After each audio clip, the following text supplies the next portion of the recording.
Hey there, friends. Picture this, a freezing night. 1,000 years ago, a family huddles in a tiny hut. The wind howling like a pack of wolves outside. Their only warmth? A flickering fire, barely clinging to life. And the shared heat of their bodies, pressed close, maybe with a goat or two for good measure. Every breath is a fight against the cold. Every moment a quiet victory over death itself. Can you feel it? That raw, stubborn will to survive? Now, shift your gaze. See a woman standing tall in a glittering court, her dark eyes blazing with courage.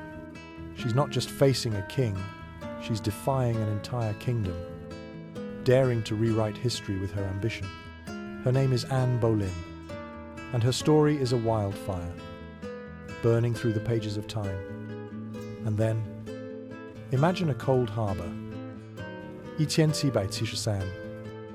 where ordinary men, faces smeared with soot, slip onto ships under the cover of night.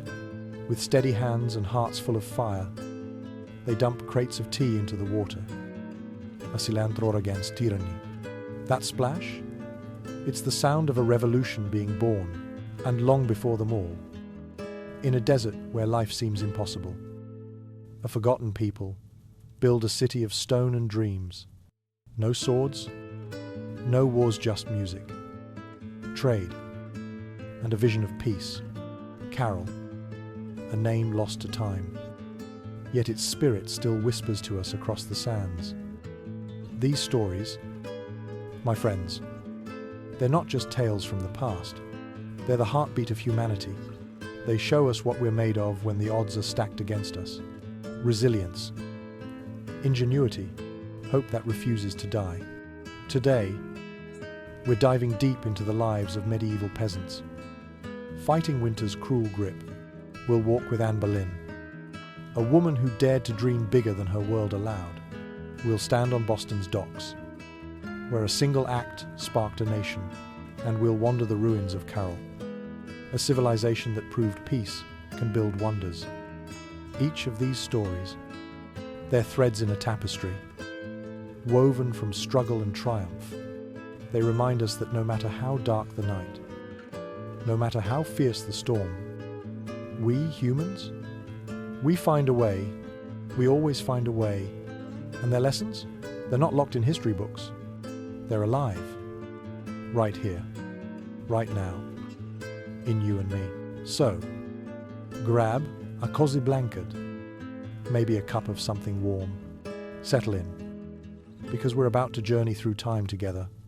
If these stories of grit and glory light a spark in you, hit that like button, subscribe, and drop a comment. Tell me, where are you watching from?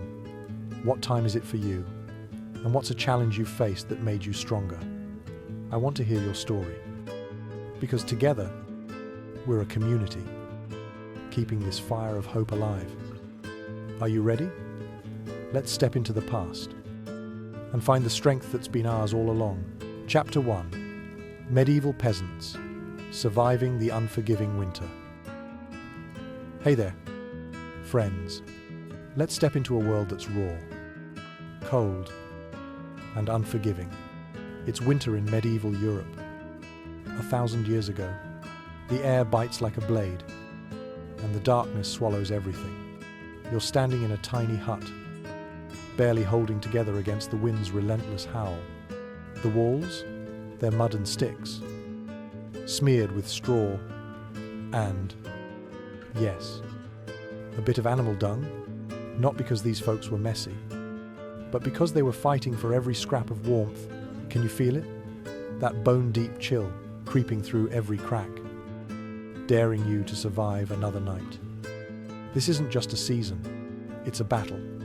A battle medieval peasants faced every year, armed with nothing but grit, ingenuity, and a stubborn refusal to give up. No electric heaters, no down comforters, no weather apps to warn them of the next blizzard. Just them, their families, and a handful of clever tricks to keep death from knocking too hard. Their lives were tough, But their spirit? That was something else entirely. So, come closer to their smoky hearth, and let's discover how these ordinary folks turned a frozen nightmare into a story of human triumph. Winter didn't mess around back then. It wasn't just cold, it was a test of who you were. Picture your home. Walls so flimsy you can hear the neighbor's cow muttering in its sleep. Windows? Maybe a tiny hole patched with animal hide, flapping in the gusts. The floor's just dirt, turning to icy sludge when snow sneaks in. If it's 10 degrees outside, it might be a generous 12 inside. That's your win. Frostbite, hypothermia, or just not waking up. Those were real risks, especially for the little ones or the grandparents.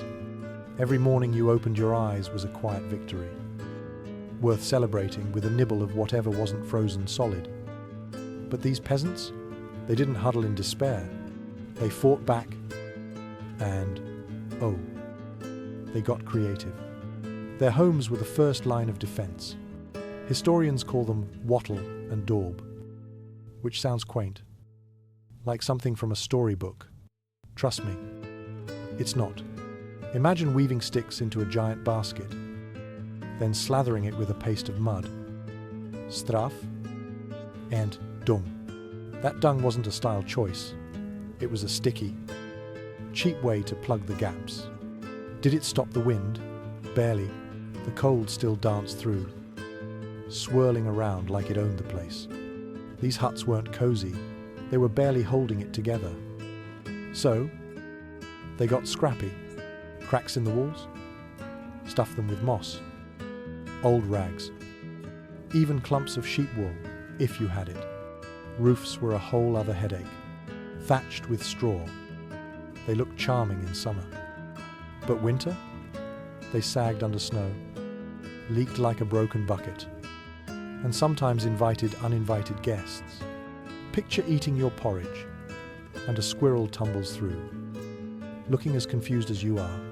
Windows, if you were lucky enough to have one, were just slits covered with hide or shutters. Glass was for the lords, not for folks like you.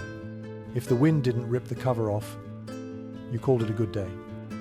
The floor was no ally either, just dirt, maybe sprinkled with straw or rushes to keep the cold at bay. But those rushes, they got moldy fast, turning your floor into a damp, crunchy mess. It was like living on a compost heap that occasionally froze. Every step was a reminder, you're not here to be comfortable. You're here to survive. Now, let's talk about the heart of the home, the hearth. Not some grand fireplace, but a pit of stones and smouldering logs, coughing smoke like it had a grudge. Most huts didn't have chimneys, so the smoke just lingered, drifting out through holes in the roof or straight into your lungs. It stung your eyes and made you cough, but it kept fleas away. Who needs bug spray when your house is basically a smoked sausage? That hearth was everything. It cooked your food, lit your nights, and kept you from freezing. Letting it die wasn't an option. It was like inviting winter to win. Keeping that fire alive was a family mission. Before bed, they banked the coals, burying them under ash like tucking in a child. Dawn right. Those embers glowed until dawn. Done wrong? You woke to a cold, dark house and a lot of grumpy faces. It was an art, passed down like a secret recipe. You can almost hear them bickering over the best way to do it, like your family arguing over how to load the dishwasher. No matches, no lighters, just flint, steel, and a whole lot of patience to restart a fire. In winter, that wasn't just work, it was a gamble with your life. Sleeping was another challenge. Forget sauf maîtresse. Your bed was a sack of straw, maybe on a wooden frame. If you were fancy, it was lumpy, pokey, and came with free fleas. The cold crept up from the floor, so you piled on more straw or rushes, anything to create a barrier. But those layers got soggy, turning your bed into a damp nest. To stay warm, you didn't sleep alone. Families piled together like puppies in a basket. Kids squeezed between parents, grandparents on the edges. And if a cousin showed up, you scooted over. Personal space? Not a thing. If you were in the middle, you were toasty. On the edge? You might wake up with frost on your nose. And here's where it gets: wild animals joined the sleepover. Cows, goats, pigs. Even chickens weren't just livestock. They were furry space heaters. Sure, the smell was something fierce, and the occasional hoof in your face wasn't ideal. But their warmth? That was gold. You didn't complain when a goat snuggled close. You thanked it. This wasn't about comfort, it was about making it to sunrise. Clothing was your next shield. No puffy jackets or thermal socks here. You had wool tunics. Maybe a cloak that smelled like it had seen better days. Layering was the name of the game, even if it made you itch like you'd rolled in nettles. Boots were raremost. Folks wrapped their feet in rags and stuffed them into wooden clogs. Washing clothes in winter? Good luck. You'd have to chip ice off a stream and wait days for them to dry by the fire. So, they leaned into the grime. Dirt and grease built up, clogging the fabric and, believe it or not, trapping heat. It was like wearing a crusty, smelly version of modern insulation. Fashion? Nope. Survival? Absolutely. Food was another weapon against the cold. A full stomach kept you warm, like a furnace burning inside. Supper was heavy, think thick stews with turnips, onions, and barley, sitting in your gut like a cozy brick. If you were lucky, there'd be a scrap of salted pork or a sausage to share. Parent made sure everyone ate, even the kid who turned their nose up at the cabbage. Eat it, or you'll shiver all night, they'd say, and they weren't wrong. Food wasn't just nourishment, it was fuel for the fight. Then there were the little hacks, the kind of ingenuity that makes you nod in respect. Kids would toss a stone into the fire, let it heat up, then wrap it in rags and tuck it into bed. It was like a medieval hot water bottle, radiating warmth through the night.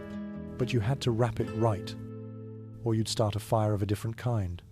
They also used hay boxes, wooden crates lined with hay to keep food warm or trap heat from stones. It was low-tech, but it worked. Every bit of warmth was precious, and they didn't waste a drop. Even breathing was a strategy. Deep breaths pulled icy air into your lungs, inviting sickness. So, they breathed shallowly, often through their nose, sometimes wrapping a cloak over their face to warm the air. It wasn't meditation, it was survival. Pure and simple.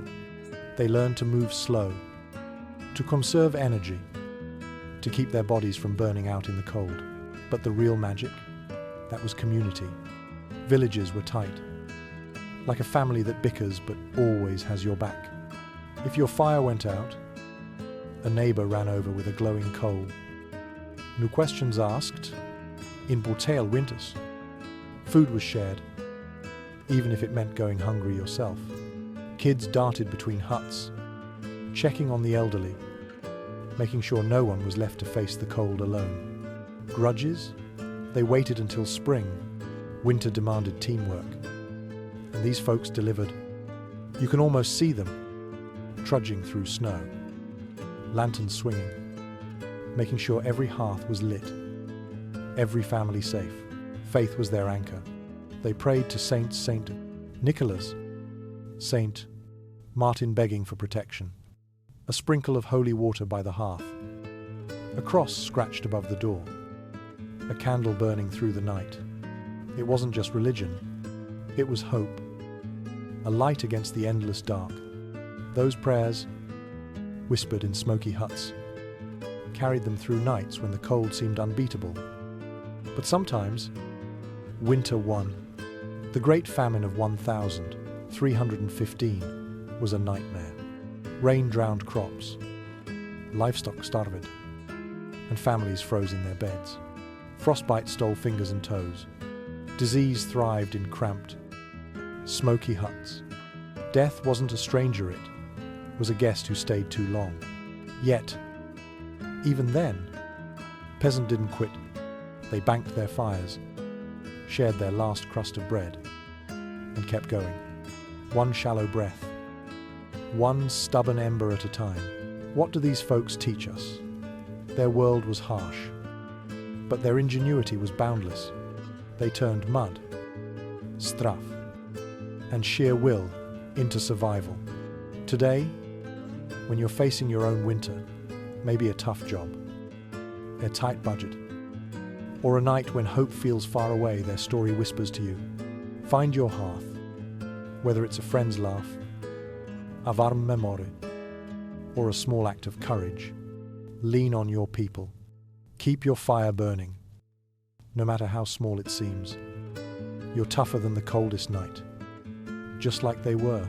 So, oh friends, if this tale of grit and heart sparks something in you, hit that like button and drop a comment.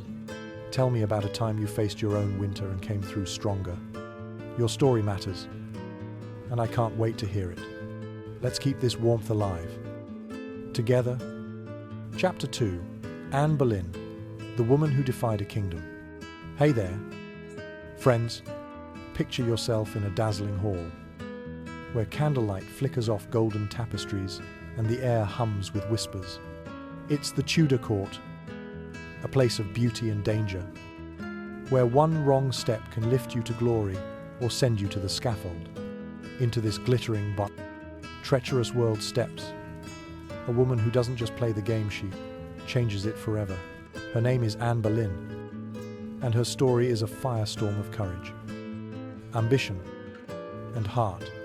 So, pull up a seat at this royal banquet, and let's walk with a woman who dared to dream bigger than the world around her.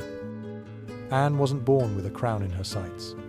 Around 1501, in a quiet manor house, she came into the world as the daughter of Thomas Boleyn, a sharp-minded diplomat, and Elizabeth Howard, a noblewoman with a spark of her own. The Boleyns were climbers, not royalty, always chasing a bigger seat at the table. But Anne? She was different. Even as a kid, she had a fire in her, quick-witted, curious, with a charm that made people lean in. Her father saw it and knew she was no ordinary girl. So, he sent her across the sea, to the courts of Europe, where her real story began. Imagine a teenage Anne, wide-eyed but sharp. Stepping into the Netherlands under Margaret of Austria, it was like a masterclass in grace and power. She learned how to move through a room, how to speak without saying too much, how to hold her own among the elite. Then, off to France, serving Queen Claude, and soaking up the brilliance of Marguerite of Navarre. France was a whirlwind poetry. Music, ideas that crackled like lightning. Anne learned to dance with elegance, to argue with wit, to wield charm like a blade. By the time she sailed back to England in her early 20s, she wasn't just a girl from Kent. She was a force, polished by the finest courts in Europe. When Anne walked into the English court, heads turned, not because she was the fairest. Her dark eyes and sharp features didn't fit the blonde, rosy ideal of the day. But there was something about her. Her voice had a melody. Her laugh drew you in. And her mind? It moved faster than most could keep up. She became a maid of honor to Queen Catherine of Aragon, Henry VIII's wife. But Anne wasn't here to blend into the background. She was a spark in a room full of shadows. And soon, the most powerful man in England noticed. Henry VIII was a king who took what he wanted: loyalty, love. The court was his playground, and he'd had mistresses before. Women who gained favor but never security. When his eyes landed on Anne, he offered her the same deal. Be my lover. Bask in my favor. But Anne? She said no. Not out of fear, but out of ambition. She wasn't here for a fleeting fling. If Henry wanted her, he'd have to give her everything. His crown, his kingdom, his name. It was a bold move. like betting your whole life on a single card. And it set the world on fire. Henry was obsessed. Anne didn't chase him, she teased. She challenged. She kept him at arm's length. His letters to her, some still tucked away in history's archives, show a king unraveling, pouring out love and frustration. Anne was no passive prize. She was a partner in this dance, pushing Henry to do the unthinkable. He was married to Catherine, a queen loved by the people, tied to the powerful Holy Roman Emperor. Divorce wasn't just scandal, it was a seismic shift. The Catholic Church ruled England's soul, and the Pope held the keys. But Anne's refusal to settle sparked something in Henry, something that would break a kingdom apart. Henry decided Catherine's marriage was cursed, claiming it was wrong because she'd been wed to his late brother. He begged the Pope to annul it, twisting laws and scripture. When Rome said no, Henry didn't back down. Neither did Anne. She stood by him, her courage matching his stubbornness. Together, they did what no one thought possible. They tore England from the Catholic Church. Henry declared himself head of a new Church of England, answerable to no one but God and maybe Anne. It was a revolution, all for a woman who refused to be anything less than queen. In 1533, they married in secret, hearts racing, the world watching. By June, Anne was crowned in Westminster, anointed with holy oil, a ritual usually reserved for kings. She walked through London, her dark hair gleaming, her gown heavy with jewels. The crowd cheered, but some muttered for Catherine. Anne didn't care. She was queen, reshaping the court with her wit, elevating her family, steering England toward new alliances. She was unlike any queen before. Bold, outspoken, a storm in silk. But the crown came with a shadow. Henry needed a son, an heir to secure his line. Anne's first child, born that September, was a girl, Elizabeth. Henry celebrated, but doubt crept in. Anne's miscarriages followed, each one a crack in her armor. The court, once enchanted by her spark, grew restless. Enemies circled Thomas Cromwell, once her ally, now scheming in the shadows. Jane Seymour, quiet and meek, caught Henry's eye, a stark contrast to Anne's fire. The king's love, once fierce, began to cool, and Anne felt the ground shift beneath her. She fought to hold her place, her wit as sharp as ever, her charm still dazzling. But in 1536, Cromwell struck. He wove a web of lice accusations of adultery, incest, even treason. The charges were wild, almost laughable. But they weren't meant to convince. They were meant to destroy. Anne's trial was a farce, a stage for Henry to discard her. She stood tall, defending herself with a mind that outshone her accusers. But the verdict was written before she spoke. Guilty. The sentence? Death? On May 19, Etienne by Saint-Gelais, Anne faced the scaffold. She could have wept, cursed, begged. Instead, she spoke with grace, praying for Henry's happiness, forgiving the man who'd betrayed her. A single stroke of a sword, and she was gone. Her body, laid in an arrow chest, was buried without a marker. The court moved on, Henry already chasing Jane. Anne's name was whispered, then silenced. But her story didn't end there. That baby girl, Elizabeth, grew into one of England's greatest rulers.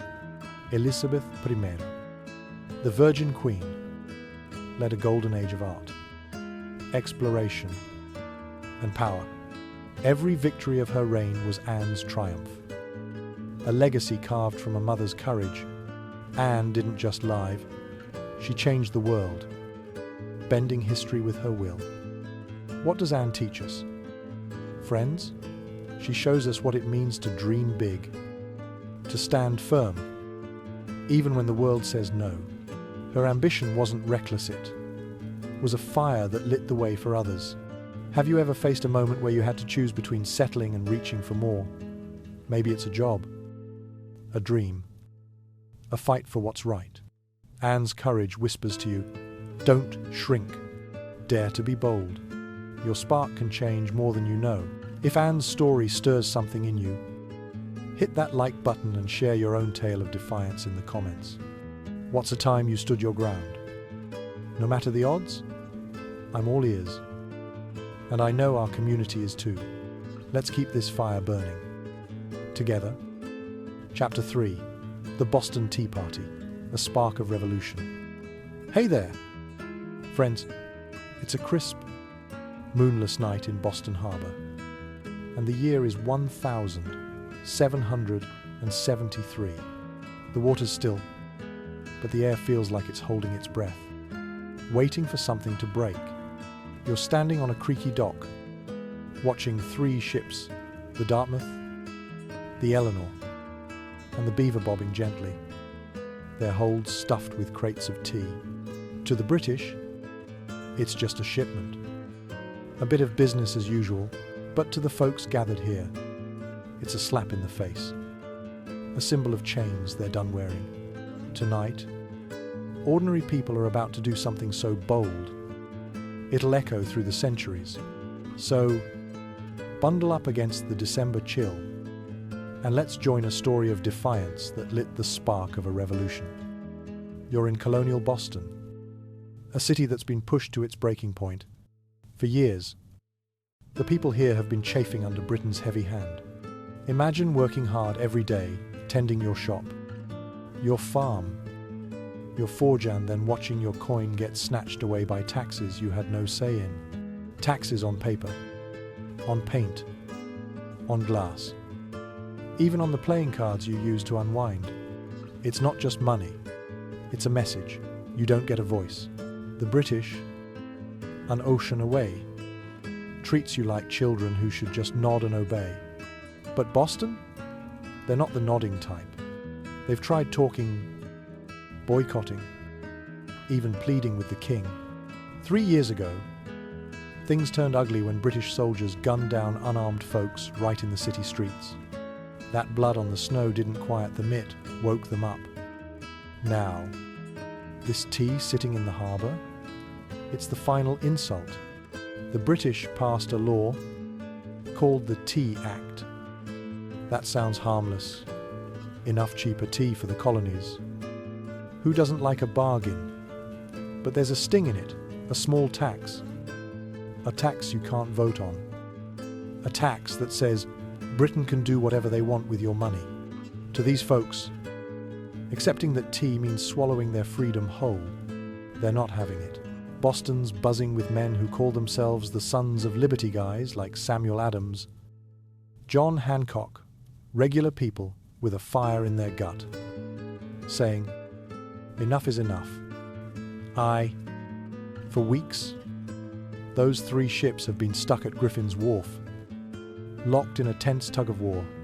The governor, Thomas Hutchinson, a man with his loyalties pinned to the king, says the tea's got to be unloaded, tax paid, business as usual. The colonists say, not on our watch. They guard the docks, making sure not one crate touches land. The clock's ticking. If that tea isn't unloaded by the 20th of December, British troops will seize it. The tax will be paid, and the principle they're fighting for, it's gone. Everything they've endured, the taxes, the soldiers, the blood, it'll all be for nothing. This morning, you squeeze into the Old South meeting house with thousands of others. Farmers, bakers, blacksmiths. They've trudged through snow from all over, their breath fogging in the icy air. The room's alive with voices, all hammering the same point. No tea. No surrender. Samuel Adams stands, his words like a drumbeat, rallying the crowd. One by one, people speak angry, determined, united. Then, word comes. Hutchinson's not budging. The ships aren't leaving. The meetings hit a wall. And Samuel Adams says, quiet, but firm. We've done all we can to save our country. Aye. A shout rings out a war whoop, raw and wild. From somewhere in the crowd, you step outside, and the streets are alive with movement. Men slip into the shadows, faces smeared with soot, blankets draped over their shoulders, some with feathers tucked in their hair. They're not hiding, they're shouting their defiance, dressed as a symbol of freedom, untamed and fierce. You follow them to the wharf, heart pounding, as they march in silence, disciplined, not cows, not nonsense. These aren't rabble-rousers. They're men with a purpose. They board the 3 ships, moving like they've planned every step. The crews don't fight back, they're outnumbered. And maybe, just maybe, they get it. Hatchets flash in the moonlight, splitting open crate after crate. Tea pours into the harbour, like dark snow, swirling in the black water. Chest after chest, 342 in Allgits cracked open. Their contents dumped without a single ounce stolen. This isn't about greed, it's about principle. The crowd on the docks watches, hushed, as the harbour turns to a giant teapot, the air thick with the sharp scent of leaves and salt. British guards stand frozen nearby, unsure if they should act. They don't. Hours later, it's done. The men melt back into the night, leaving no names, no boasts, just a harbour full of ruined tea and a message carved in history. You wake the next morning to a city transformed. The water's still dark with leaves. The air smells like a strange brew. Some cheer, others whisper nervously. Loyalists clutch their pearls. Hutchinson's furious. But what's he going to do? The tea's gone. And with it, Britain's grip on Boston's spirit. Britain hits back hard. They slam Boston with the intolerable axe shutting the harbour, choking the city's lifeblood. Troops swarm in, turning homes into barracks. They want to break Boston, make it an example. But here's the thing they miscalculated. Instead of crushing the colonies, they light a fuse. Supplies roll in from Virginia, Pennsylvania, even far-off Carolina. Food, firewood. Hope it all pours into Boston, a city now called a martyr for freedom. By 1774, the colonies send delegates to a meeting, the First Continental Congress, forging something new, not just colonies, but Americans. A year later, shots ring out at Lexington and Concord. The war's begun. And that night in Boston Harbor, it was the spark. Those men, with their soot-streaked faces and quiet hatchets, didn't just dump tea. They dumped the idea that power can silence a people who refuse to bow. What do they teach us? Friends, that ordinary folks, standing together, can shake the foundations of giants. They weren't soldiers or king's just neighbors. Fathers, dreamers, saying, "We're done bending." You've got that same spark in you.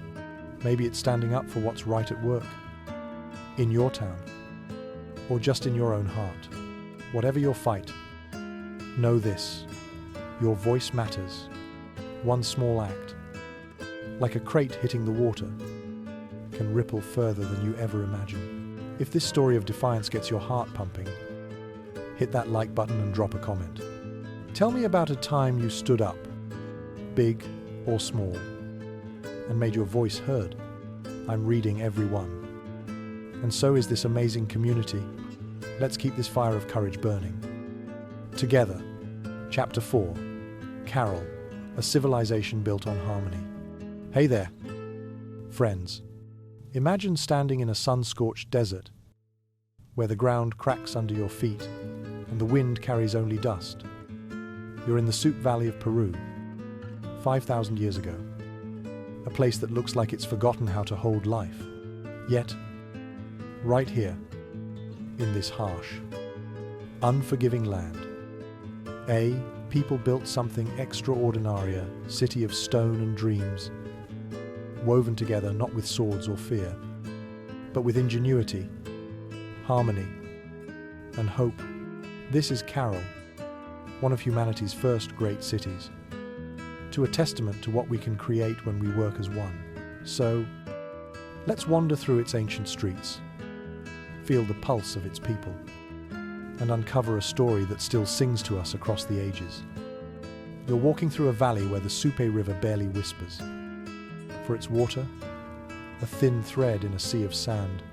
To most, this place is a wasteland, a challenge too tough to tame. But the people of Caral, they saw possibility where others saw defeat.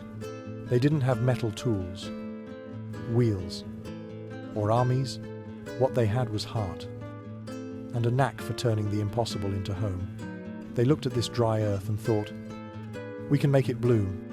And bloom it did, in ways that still leave us in awe.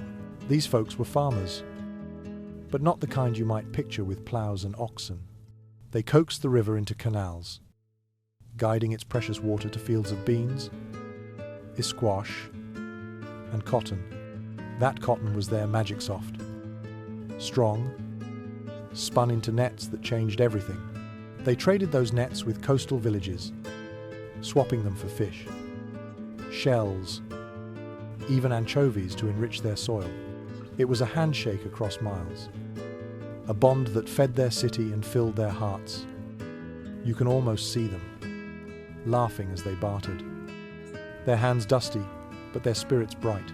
Caral wasn't just a villagette, was a masterpiece. Picture sprawling plazas, homes of stone and adobe, and towering pyramids that reached for the sky. The biggest, the Piramide Mayo, stood 60 feet tall, built not for kings or tombs, but for gatherings.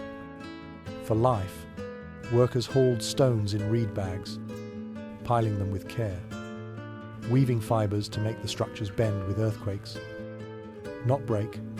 They didn't need iron or machines, just patience. And a shared dream. The city's streets lined up with the stars, marking solstices like a calendar carved in stone. You can feel their wonder, gazing at the night sky, tying their lives to the cosmos. What makes Caral sing is its peace.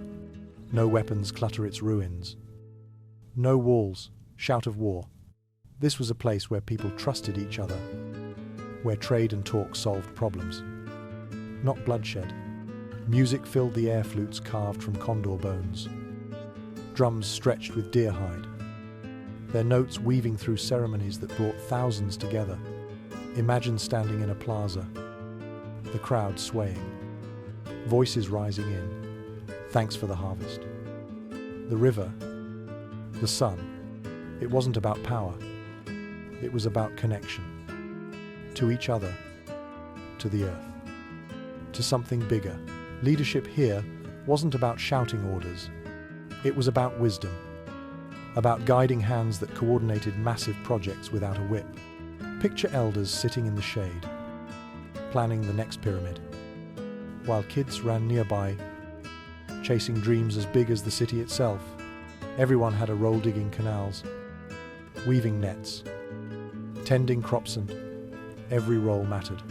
Caral wasn't built by a few bosses barking commands. It was built by a community, each person a thread in a tapestry that held strong for centuries. But even the strongest threads can fray. Around 1800 BCE, Caral began to fade. Maybe the river dwindled, or the rains stopped coming. Maybe trade routes shifted, or the people chose to seek new homes. There's no sign of violence. No scorched ruins, just a city gently left to sleep under the sand. Families took their flutes, their nets, their stories, and moved on, leaving behind a place that whispered of their greatness. For 4,000 years, Caral was forgotten, its pyramids mistaken for hills, its voice lost to the wind. Then, In the 1990s, a woman named Ruth Shady stepped into the valley, an archaeologist with a heart as curious as Caral's builders. She saw more than sand. She dug. She listened. And Caral's story woke up. Her work unveiled a civilization as old as Egypt's. A city that rewrote what we thought humanity could do. Today, Caral's a UNESCO treasure, its stones standing proud, inviting us to remember a people who built with peace, not power. What does Caral teach us? Friends, it shows that greatness doesn't need a sword or a crown. It grows from working together, from seeing possibility in the hardest places. These people turned a desert into a home, not by fighting, but by sharing, creating, dreaming. In your own life, when the world feels dry or tough, think of Caral. Build your own connections. Reach out to a neighbor. Share a kind word. Create something small but meaningful.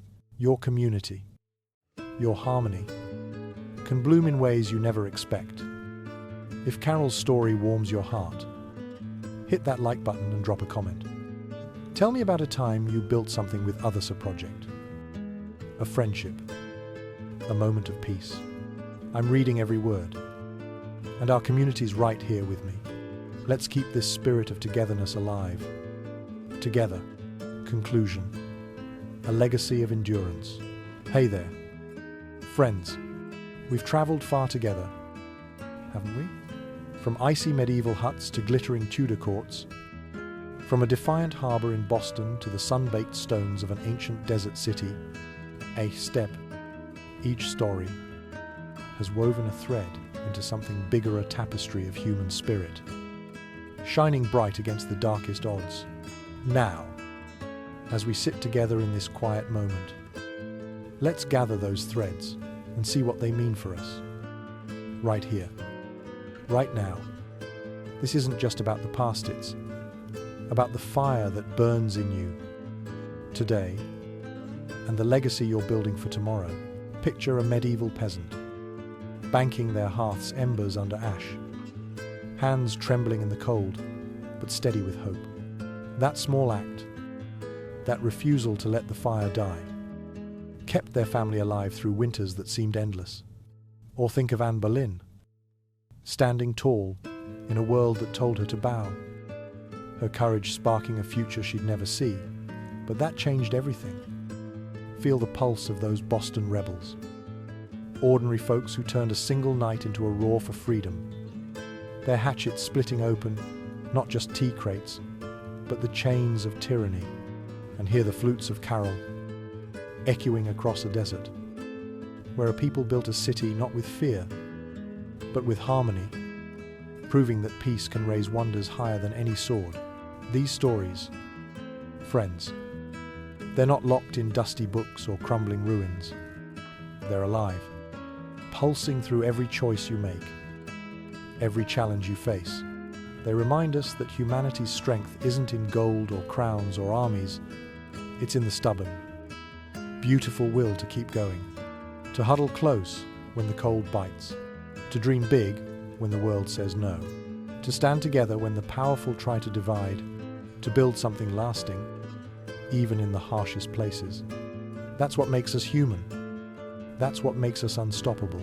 Think about your own life. Maybe you're facing a winter of your own bills piling up, a dream that feels out of reach, a heart that's been bruised, or maybe you're standing at a crossroads, wondering if you're brave enough to take the next step. Let these stories be your embers, your spark. Like those peasants, find your hearth a friend's voice, a quiet moment of faith, a small win to keep you warm. Like Anne, dare to chase what sets your soul on fire, even if the path is steep. Like Boston's rebels, know that your voice, joined with others, can shake the world. And like Caral's builders, weave your life with kindness, with connection, knowing that peace is the strongest foundation of all. You're part of this story. Friends, every warm home you build, every bold choice you make, Every hand you reach out to lift another, it's all a thread in the same tapestry. You're carrying the legacy of those who fought, dreamed, and hoped before you. And the beautiful thing? You're weaving new threads for those who'll come after. Your courage today, your kindness, your stubborn hope, it's the story someone will tell centuries from now, saying, they didn't give up, they made a way. So, here's my challenge to you. What's your story of triumph? What's a moment when you faced the cold, the doubt, the impossible, and kept going? Drop it in the comments below. I'm reading everyone. And so is this incredible community. Tell us about the time you found your fire, stood your ground, or built something beautiful with others. Your story isn't just yours, it's a light for someone else. A reminder that they're not alone. If these tales have warmed your heart or lit a spark, hit that like button, subscribe, and join us for more journeys into the unbreakable spirit of humanity.